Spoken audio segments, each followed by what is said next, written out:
Mark, are you able and ready to give your talk a bit too late? Yeah. But anyway, you do. No, I'm ready to share my screen. So we have Mark Pearce with us, whom most of us know from Bochum.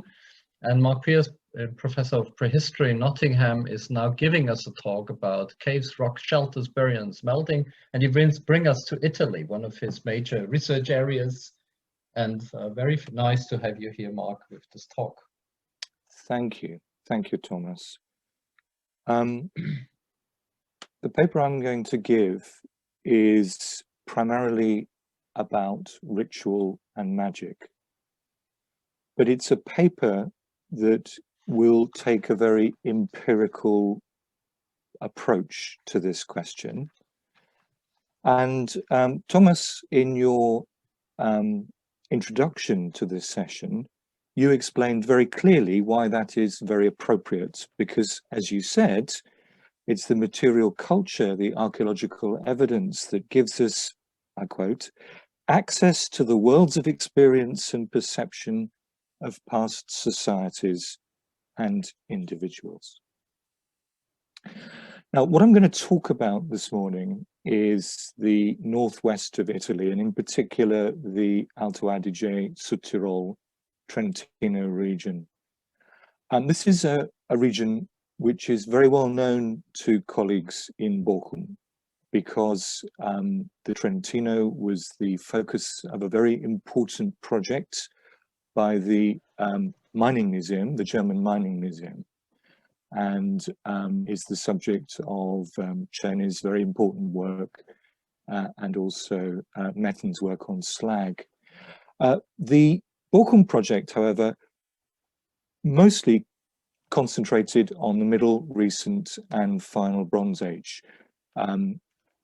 As we know, the evidence for prehistoric smelting activity is very widespread. We've got groups of stone-built open-air furnaces, sometimes in pairs with a roasting bed, very, very large heaps of slag. Production is on a large scale and would seem to have been highly visible in the landscape.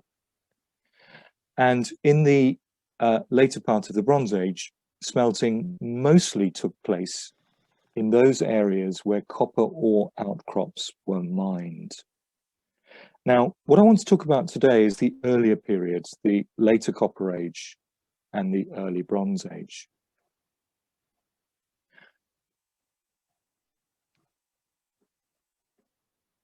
Now, this map shows the extent of our evidence for smelting sites around Trento. Trento is marked on the map with a T right in the middle. And there is Copper Age and early Bronze Age smelting evidence at various rock shelters in the Trento Basin. And I'm going to talk very rapidly about these. There are 5 of them. You can see them here, 1, 2, 3, 4, 5, marked in red. The first site that I'm going to mention is Acquaviva di Bessanello. And here you can see there's a small furnace. You can see the quadrangular structure here and a slag heap just here. And this slag heap overlies a female secondary burial. And you can see the burial just here. You can see the sofa position. And this secondary burial, this female burial, gives us a terminus post quem for the smelting activity at Acquaviva di Bessanello.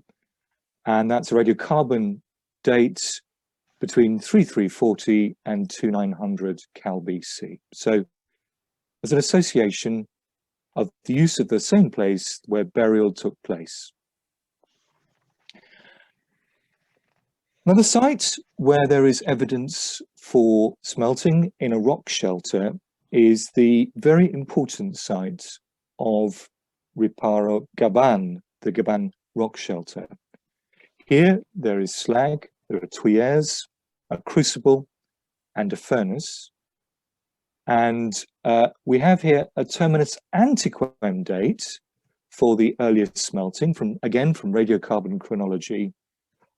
In the Bronze Age, in the middle part of the Bronze Age, is the terminus antiquem. So this is either late Bronze Age or perhaps earlier, perhaps late Copper Age. Third site that I want to talk about is Romagnano Lock. And here, down at the bottom, you can see a photograph of the situation after quarrying took place and exposed the sites, Site 3 and Site 4, which were rock shelters against the rock wall. Now, the earliest evidence for metalworking at Romagnano Lock is a crucible. And again, we don't have a radiocarbon date for the layer. We have a radiocarbon date before it and after it, which brackets it. The layer immediately before this earliest evidence for metalworking dates to 3710, 3080, so in the middle of the 4th millennium. The layer immediately above the smelting evidence dates from rather later, 2290, 1960. So we can say that this smelting took place between the 4th and the 3rd millennium.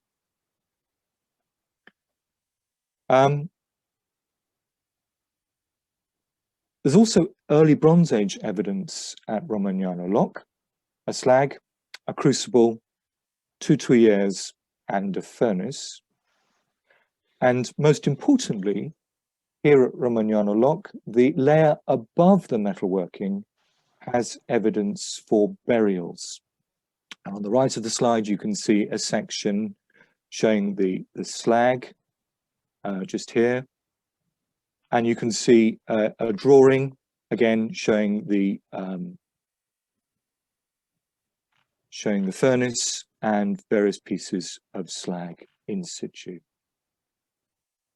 Okay, the 4th site is Vela di Valbosa. You can see a photograph of where the rock shelter is, at the bottom of my slide. Here there is a spread of slag, an area of baked clay, and a furnace which is associated with a tuyère. And this evidence for smelting is overlain by an early Bronze Age tumulus with an inhumation burial. And a further 2 tuyères were also found at the rock shelter. Final site is the Riparo Marchi, just to the north of Trento. And here in this rock shelter, there is smelting dated to the end of the Copper and the beginning of the early Bronze Age. And slag can be found in layers of a nearby tumulus at Gardolo di Mezzo, which date to the early, middle, and the final middle and recent Bronze Age. So that's the evidence for smelting being associated with rock shelters in the basin of the Adige around Trent. Further west, just across the watershed, smelting slag has also been found at a cave, the Riparo di Monte Terlago, west of the Adige Valley. And here smelting is evidenced in layers dating to the early Bronze Age and the Middle Bronze Age. Now I want to move on and just mention open air smelting in this area. Now this is very important because in some of the bibliography, it is suggested that all smelting in the area around Trento is in caves and rock shelters. This is not true. Smelting is also documented at open air sites, both in the area around Trento, and you can see just here, if I can find my mouse, just here, and also in the upper Adige Valley, for example, at Brixen, Bressanone, and at Guffidown, Goudon, in the Bolzano province. Likewise, not all Copper Age and early Bronze Age burials in the region are associated with evidence for metallurgy. But there is a clear correlation between burials and rock shelters in the southern part of the Adige Valley, south of Bolzano, south of Bozen. So let's have a look at some of the open air smelting. So a furnace and tuyere were found at Toft de Laval. This is a site that's a few hundred meters from the Romagnano Lock rock shelter that I talked about a moment ago. Further east in the Val Sugana, there are two sites with open air smelting. One of these is a hilltop site, a hilltop settlement, where smelting took place in the Copper Age at Montesei di Cerso. This hilltop site is very, very close to copper ore outcrops. In fact, some of them are marked on this map. You can see one at the top of the map on the right-hand side, and further outcrops are mapped to the west of Montesei di Cerso on this slide. You can see the cursor moving around it. Close by, a later Copper Age furnace and slag were found at another open air site, Cros del Chus, very, very close by. So yes, there is smelting in open air sites. They're marked in green on this map. But the picture for the area around Trento, and primarily for the Adige Valley, is of a pattern of smelting in rock shelters and a strong association between areas used for smelting and places also used for burial. Now, this is something that we've heard a lot about this morning. So, as Timothy Lecain pointed out, it's very well known from ethnography that smelting, which sees the transformation of a powdered ore into a red liquid metal, has magical aspects. And I think we might therefore argue that late Copper Age and early Bronze Age copper smelting in the area around Trento, in the Adige Etch Valley, was a secret activity. Now, if you think that's going too far, we can certainly say that it seems to have taken place in a ritualized context, and that would be evidenced by the presence of burials in the same places. Perhaps what we're seeing is a secret knowledge that had to be kept hidden, both from the miners who extracted the ore and also from those who cast and worked the copper and bronze metal. This secret knowledge had to be protected by ritual. Now, Herbert has drawn attention to the numinous quality that slag has in sub-Saharan Africa. And perhaps it's no accident that slag seems to have been included in multiple layers of the tumulus number 1 at Gardulo di Mezzo. And you'll remember I showed you a slide of that. Now, a little further north in the upper valley of the Etch, in the upper Adige Valley at Bolzano or Bozen, slag seems to have been ritually buried along with tuyere fragments at the 3rd millennium site of Miland, and deposited in the tumuli at Velturno, Tanzagassa.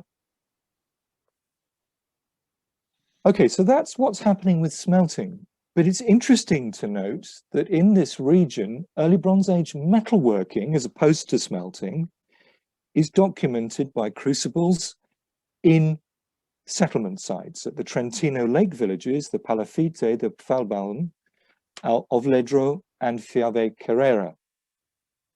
And so we can argue that metalworking, rather than smelting, was openly carried out within settlements, at least in the Valle Giudicarie of the southeastern Trentino. Now, this pattern of smelting in secret or ritual places seems to present a very different picture to copper and early Bronze Age smelting elsewhere in what is modern-day Italy. For example, at Lovere in Bergamo province, on the shores of Lake Iseo in the Lombardy Alps, smelting seems to take place inside a settlement. And the same pattern can be seen in central Italy. For example, smelting is documented in the settlement site at San Carlo, Cava Solve, which you can see in the picture on this slide. There is, however, a relationship between metalworking, caves and burials in central Italy later in the Bronze Age. For example, in the early or middle Bronze Age at the Grotta dei Baffoni, in the Centino Gorge, and in the Middle Bronze Age at the Grotta Male near Acergi. I also think I should point out that there are Middle Bronze Age burials at the Grotta della Monica in Calabria. This is a very interesting site where copper minerals were likely mined for pigments in the 3rd millennium BC. And interestingly, after the burial phase, there was a new phase of mining at the end of the Middle Bronze Age at Grotta della Monica in the cave. Now, it's very interesting that this association between metalworking and caves may have been very long-lived. In Greco-Roman mythology, the smith of the gods, Hephaestus, or as the Romans called him, Vulcanus, worked underground in places with volcanic activity, such as the Aeolian Islands. And the slide shows the evidence that Hephaestus is still working in Italy, in his workshop in Stromboli, in the Aeolian Islands. And you can see the smoke coming out of his workshop. So we can see that in the later Copper Age and the early Bronze Age of the Trentino Alto Adige Sud-Tyrol region, the worldview of copper smelters, and we can see that worldview from the residues, from the archaeological evidence, this worldview was different to that in the second phase of prehistoric smelting. In this early first phase, smelting often takes place in caves and rock shelters, which were often also used for burials, and slag was incorporated in ritual monuments. The picture in this early phase is of a craft that was secret and ritualized, rather than rational and semi-industrial. Thank you very, very much. Again, a clapping from us, Mark, for this very good introduction to the Italian peninsula and all these cross relations between landscape, caves, the perception of a landscape, and the smelting that seem interrelated and have, of course, a lot of interrelations. Is there one question perhaps that we can or should raise? One question, please, only, because we are late and we can discuss it later on extensively. So Gary, you were the first. Yes, I win the race. Yes. It's very interesting talk, but I thinking you mentioned about the rock shelter as well, smelting a rock shelter as well in the open air smelting activity. Do you think there's a difference between the quality of the ore used, which means like the people deliberately select certain ore for ritual-like activity in rock shelter rather than use this ore to the open air smelting. So there's a distinguish between these two different type of smelting. I'm not aware that we have analyses of the slag from the open air smelting. All the analyses that are in the literature relate to the rock shelter sites. My feeling is that that is unlikely to be the reason. I've been doing a lot of thinking about why it is that there should be this difference in such a small area. Certainly the Tofta Laval site, which is in the Trento Basin, is very, very close to Romagnano Lock. It's in less than 100 meters.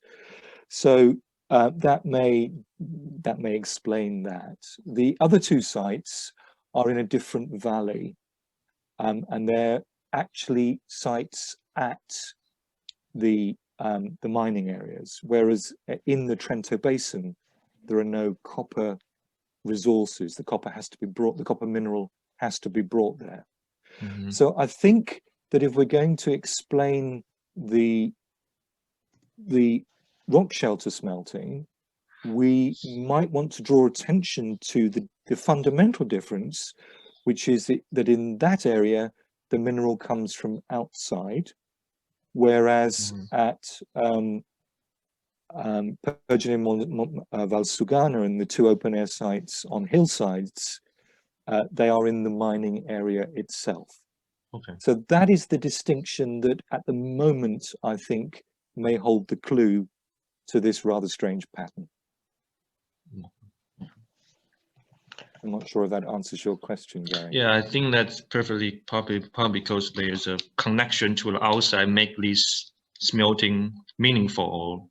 It looked like very intriguing to connect to the outside world. Yes, thank you. There is one more question from Nicole, but Nicole, keep it short, please. Morning, Mark. So first of all, I have short to say, I really like your idea about secret and ritualized craft. But one question, in comparison of these places you mentioned, how many other features do you have? So for example, how many settlements in general are there in Trentino which are comparable in the same time with non-smith activities or melting activities and so on? Now that's a very, very good question. These sites are largely sites, or some of them, about of these smelting sites, are sites that were uncovered during quarrying operations of aggregates that had formed along these cliffs, and then most of these sites were excavated 40, 50 years ago, and it's very difficult to completely understand what's going on in them. The area around Romagnano, which is perhaps the best area to try to answer your question, is an area where there was quarrying going on. And so what we have are just small sections and small areas that were opened, and it's very difficult to get a general wide picture. I think that the answer to your question probably would come from the Riparo Gaban, which is the best excavated of them. And that I've not seen enough published on this period to be able to provide you with an answer. So I'm sorry, I can't answer your question. I mean, one of the most frustrating things is that all of these sites have been dated, as you heard, but all the dates are for other layers. So we can say terminus postquem, terminus antequem, but we can't tease out a chronology to try to understand. I mean, the answer to Gary's question may be chronological. It may be that the open air smelting is of a different phase to the rock shelter smelting, but we just don't have the dates on the layers where the smelting took place. We have the dates on other layers. So it's almost impossible for me to answer those questions, I'm afraid. I'm sorry. So that was a useless reply. No, it was not, of course. It shows how sometimes we are all limited in our understanding and how we try to get a good answer for our questions, but often we cannot.